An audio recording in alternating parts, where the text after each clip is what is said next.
Petrol और high speed diesel पर levy की शरह में रद्दोबदल। ज़राए के मुताबिक पेट्रोल पर लेवी में 40 रुपये 49 पैसे फी लीटर कमी। पेट्रोल पर लेवी 66 रुपये 25 पैसे फी लीटर कर दी गई।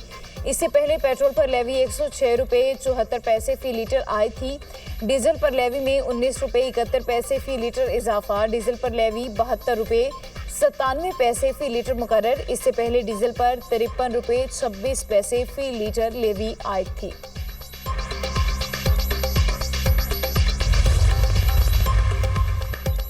पेट्रोलियम मसनूआत की कीमतों में कमी के असरात। वज़ीर-ए-आज़म ने किफ़ायत शुमारी के इक़दाम वापस ले लिए। जुमे की छुट्टी खत्म, सरकारी पेट्रोल की मुकम्मल सहूलत बहाल। 60% सरकारी गाड़ियां बंद करने का इक़दाम भी वापस ले लिया गया। मार्केटों और तिजारती मराकज़ के औकात कार बदस्तूर बरकरार रहेंगे। दुकानें, बाजार और शॉपिंग मॉल्स रात 9 बजे बंद होंगे। मार्केट्स और शादी हॉल्स रात 10 बजे तक खुले रहेंगे। रेस्टोरेंट, कैफ़े और फूड आउटलेट्स रात 11 बजे बंद होंगे। स्विट्जरलैंड में अमरीका ईरान मुज़ाकरात का पहला दौर जल्द मुतवक्के। अमरीकी नुमाइंदा ख़ुसूसी स्टीव विटकोफ ईरान के साथ मुज़ाकरात के लिए स्विट्जरलैंड जा रहे हैं। अमरीकी न्यूज़ वेबसाइट का दावा। रिपोर्ट के मुताबिक डोनाल्ड ट्रंप के दामाद जेरेड कुशनर पहले ही स्विट्जरलैंड में मौजूद हैं। इजरायली वज़ीर-ए-आज़म नेतन्याहू ईरान अमरीका माहदे को सबोताज करने के लिए इक़दाम कर सकते हैं। अमरीकी खुफिया एजेंसियों ने ट्रंप इंतज़ामिया को खबरदार कर दिया। अमरीकी अहदेदार ने अमरीकी अखबार वाशिंगटन पोस्ट को बताया कि इजरायली वज़ीर-ए-आज़म को लेबनान में जंग जारी रखने के लिए अंदरूनी मुल्क शदीद दबाव का सामना है। वज़ीर-ए-आज़म और सऊदी वली अहद शहजादा मोहम्मद बिन सलमान के दरमियान टेलीफोनिक राबता। शहबाज शरीफ ने तारीखी इस्लामाबाद अमन माहिदे पर मुबारकबाद दी। अमन कोशिशों में सऊदी अरब की मुस्तकिल हिमायत पर वली अहद से इज़हार तशक्कुर। वज़ीर-ए-आज़म ने कहा, सऊदी अरब और खलीजी मुल्कों की भरपूर हिमायत से ईरान और अमरीका के दरमियान अमन माहिदा मुमकिन हुआ। वली अहद ने फील्ड मार्शल सैयद आसिम मुनीर की अनथक कोशिशों को अमन माहिदे की कामयाबी का अहम सबब करार दे दिया। दोनों रहनुमाओं का ईरान अमरीका मुज़ाकरात को कामयाब बनाने के अज़्म का इज़हार। मुज़ाकराती अमल को सबोताज करने की हर कोशिश के खिलाफ चौकस रहने पर जोर। वज़ीर-ए-आज़म ने पाकिस्तान और सऊदी अरब के दरमियान बेहतरीन दो तरफ़ा ताल्लुकात पर इत्मीनान का इज़हार किया। कहा, दोनों ममालिक जल्द जामे इक़्तिसादी पैकेज को हतमी शक्ल देकर दस्तखत करेंगे। इक़्तिसादी पैकेज सऊदी वली अहद की सरपरस्ती में मुकम्मल किया जाएगा। वज़ीर-ए-आज़म का मोहम्मद बिन सलमान को दौरा पाकिस्तान की दावत का इयादा। वज़ीर-ए-आज़म ने खादिमुल हरमैन शरीफैन शाह सलमान के लिए नेक तमन्नाओं का पैगाम भी दिया। ईरान अमरीका मुज़ाकरात में पाकिस्तान का आला किरदार। अमरीकी सदर की एक बार फिर पाकिस्तानी क़यादत की खुलकर तारीफ। वज़ीर-ए-आज़म पाकिस्तान और फील्ड मार्शल के किरदार को सराहा। एक्सियोस से गुफ्तगू में अमरीकी सदर डोनाल्ड ट्रंप ने कहा, पाकिस्तान में ऐसे लोगों से वाक़फ़ियत हुई जिनको पहले ज़्यादा नहीं जानता था। फील्ड मार्शल सैयद आसिम मुनीर बहुत ही उम्दा शख्सियत हैं।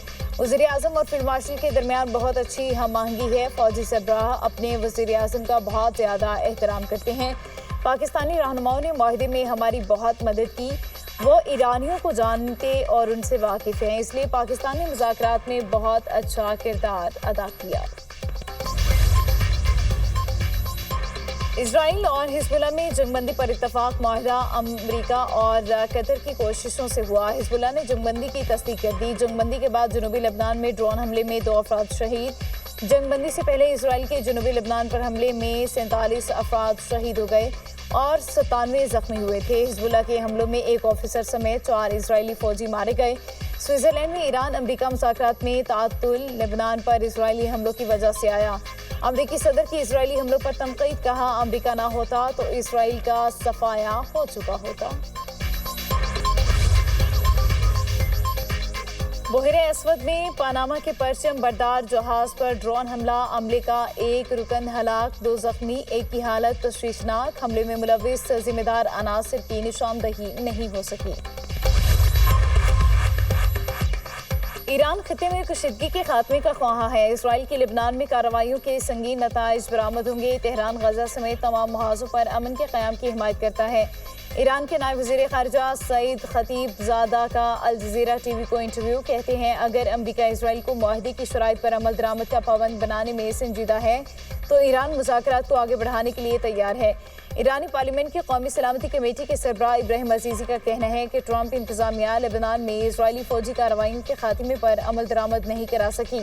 امریکہ کے رویے سے ظاہر ہے وہ ایرانی عوام کا اعتماد حاصل کرنے کے لیے سنجیدہ نہیں۔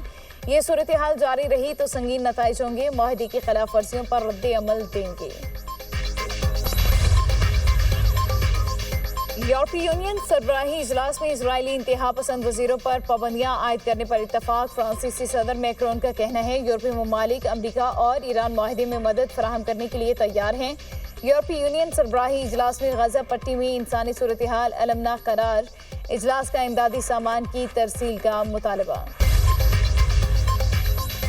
ایران کے معاملے میں چین نے اہم کردار ادا کیا۔ امریکی صدر ڈونلڈ ٹرمپ کا میری لینڈ میں تقریب سے خطاب، کہا چین ایران سے اپنی ضروریات کا 50% تیل خریدتا ہے۔ چینی صدر ستمبر میں امریکہ کا دورہ کریں گے۔ رواں سال کسی وقت دوبارہ چین جاؤں گا۔ اسرائیل کے ساتھ امریکہ کے بہترین تعلقات ہیں۔ امریکی ویب سائٹ کو انٹرویو میں امریکی صدر نے کیوبا کے خلاف وینزویلا طرز پر کارروائی کا امکان ظاہر کر دیا، کہا ایسی کارروائی یقیناً ممکن ہے تاہم اس کے لیے کوئی ڈیڈ لائن نہیں ہے۔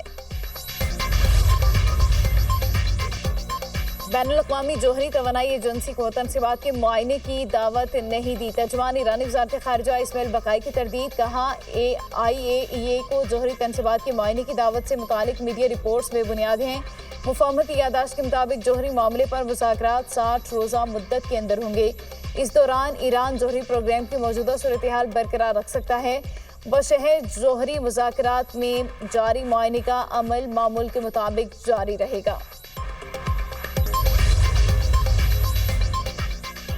نائب وزیر اعظم اسحاق ڈار کا ایرانی وزیر خارجہ عباس عراقچی سے ٹیلی فونک رابطہ۔ اسلام آباد مفاہمتی یادداشت پر مبارکباد دی۔ اسحاق ڈار کا مذاکرات کے اگلے مرحلے کے آغاز کے لیے نیک تمناؤں کا اظہار، کہا امید ہے یہ عمل خوش اسلوبی سے آگے بڑھے گا اور مثبت نتائج سامنے آئیں گے۔ ایرانی وزیر خارجہ کا پاکستان کی تعمیری اور مسلسل ثالثی کی کوششوں پر اظہار تشکر۔ لبنان میں اسرائیل کی جانب سے جنگ بندی کی خلاف ورزیوں پر گہری تشویش کا اظہار۔ ایرانی وزیر خارجہ نے 30 شہریوں کی وطن واپسی میں سہولت کاری پر شکریہ ادا کیا۔ دونوں رہنماؤں کا قریبی رابطے برقرار رکھنے کے عزم کا اعادہ۔ اپوزیشن مساق جمہوریت کے لیے تیار۔ اسد کیسر کی قیادت میں اپوزیشن وفد کی وزیر خزانہ سے ملاقات۔ رانا ثناءاللہ اور امیر مقام بھی موجود تھے۔ اپوزیشن ارکان نے فاٹا اور پاٹا کے لیے ٹیکس چھوٹ اور تمباکو ٹیکس پر اعتراض کیا تھا۔ سابق اسپیکر اسد کیسر کہتے ہیں ہم نے فاٹا اور پاٹا کے حوالے سے حکومتی وفد سے بات چیت کی۔ ہم نے واضح کیا زم اسلامی ٹیکس نہیں لگانا چاہیے۔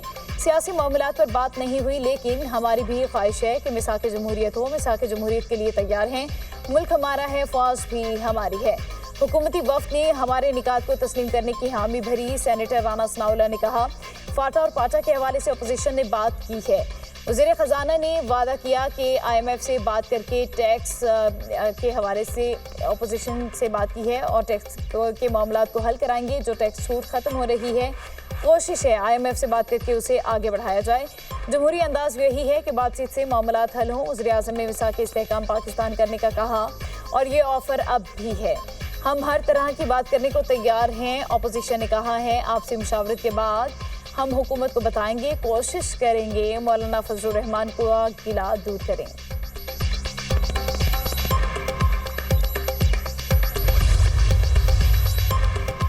سرکاری ملازمین کی تنخواہوں اور پینشن میں 7% اضافہ۔ خیبر پختونخوا کا آئندہ مالی سال کا 2170 ارب روپے کا بجٹ پیش۔ جاری اخراجات کے لیے 1645 ارب روپے مختص۔ سالانہ ترقیاتی بجٹ کا 524.3 ارب روپے کا تخمینہ۔ صحت کے لیے 334 ارب، تعلیم کے لیے 468 ارب روپے مختص۔ وزیر اعلیٰ خیبر پختونخوا سہیل افریدی کی بجٹ تقریر، کہا ضمن قبائلی اضلاع کے لیے 35 ارب روپے رکھے گئے۔ کم سے کم ماہانہ اخراجات میں 5000 روپے کا اضافہ، بڑھا کر 45,000 روپے کرنے کی تجویز۔ بجٹ میں مجموعی آمدن کا تخمینہ 2122 ارب روپے لگایا گیا۔ خیبر پختونخوا کا بجٹ 48 ارب روپے خسارے کا ہے۔ NFC کے تحت 1241 ارب روپے ملنے کی توقع۔ بجٹ میں امن و امان کے لیے 191 ارب روپے رکھنے کی تجویز دی گئی۔ ضم شدہ اضلاع کے لیے وفاقی گرانٹ 199 ارب روپے مقرر۔ اپوزیشن کا بجٹ تقریر کے دوران شدید احتجاج اور شور شرابہ۔ ارکان کے بجٹ نامنظور کے نعرے، بجٹ دستاویز کی کاپیاں پھاڑ کر ہوا میں اچھال دی۔